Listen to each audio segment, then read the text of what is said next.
I was back at my parents' house, like reading masses of biographies and autobiographies.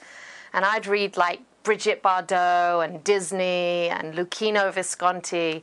And then one day I saw the Doors movie, and I started to listen to the Doors music.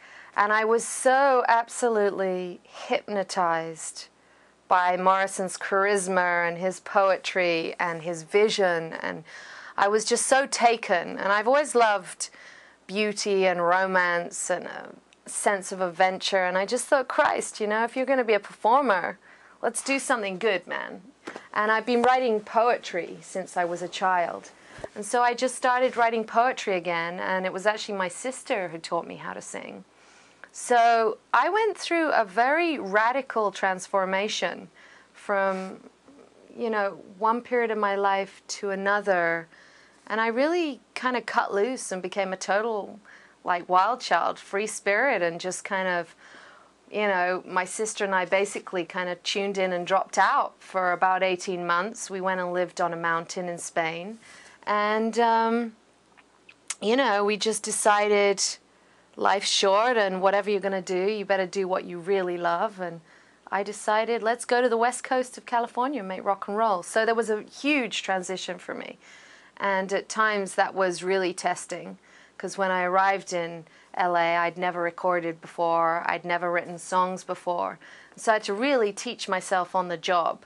And but it's been a really beautiful journey, very profound, spiritual, and really amazing, you know. I wouldn't give it up for the world.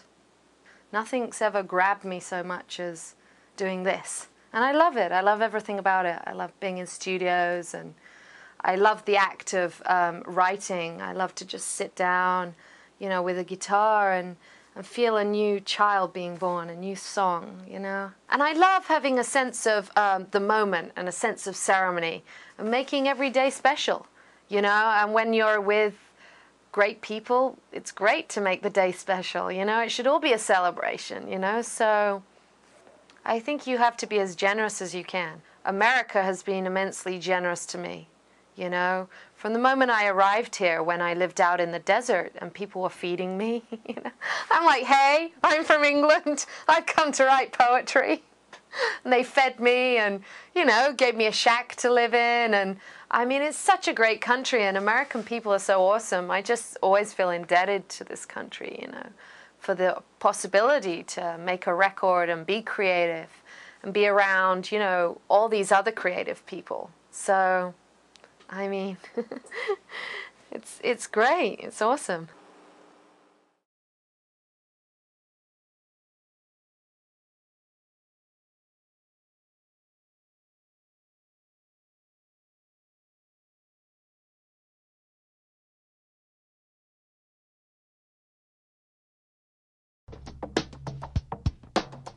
There are so many people who help me out, who collaborate, who make life sweet.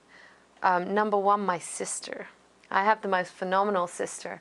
And we made the journey together across the world, and we lived in the caves together.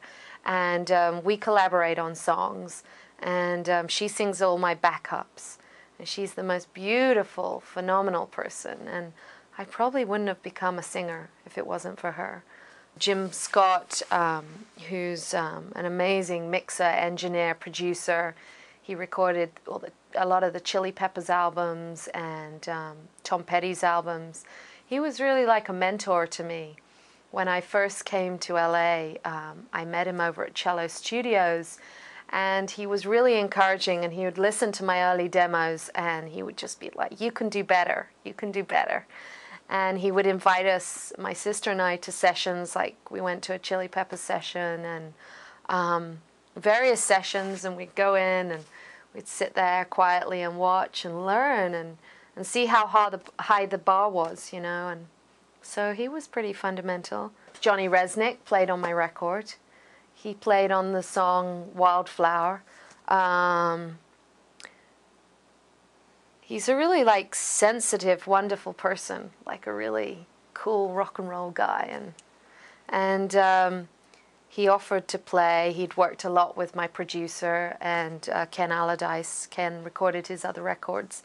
And that was an awesome experience. We went over to his house and plugged in, and we needed some kind of raunchy riffs for the beginning of Wildflower, and he sat down and he was really raunchy. We had so much fun. He's a really great guy. At the end of the desert stay, it was a really strange thing. Victoria and I had been living in this like cave, and we were down in Yucca Valley in a Kmart. I don't know what we were doing there. We were probably like buying canned yams or something, because we were ramen, because we didn't have much to live on. But it was a strange thing. It was probably the first time we'd gone out of the cave, and this guy came up to us in this hat, and he had an English accent. He was like, "Hey guys, what are you guys doing in the desert?" You know, he realized we weren't like locals, and he said, "Oh, you know, do you know who I am?" And I said, we both said no, and he said, "Oh, I mean Ian Astbury, the lead singer of the Cult." So we ended up like hanging out with Ian for a couple of days in the desert. But he was also very influenced by the Doors. So for me to meet him out in the desert, wandering around and have this wonderful conversation about Jim Morrison was just an awesome happening. I have a lot of spontaneous happenings in my life. I seem to just sort of meet people, and then we'll go on this little journey and say bye and see them down the line. But yeah, it was really cool.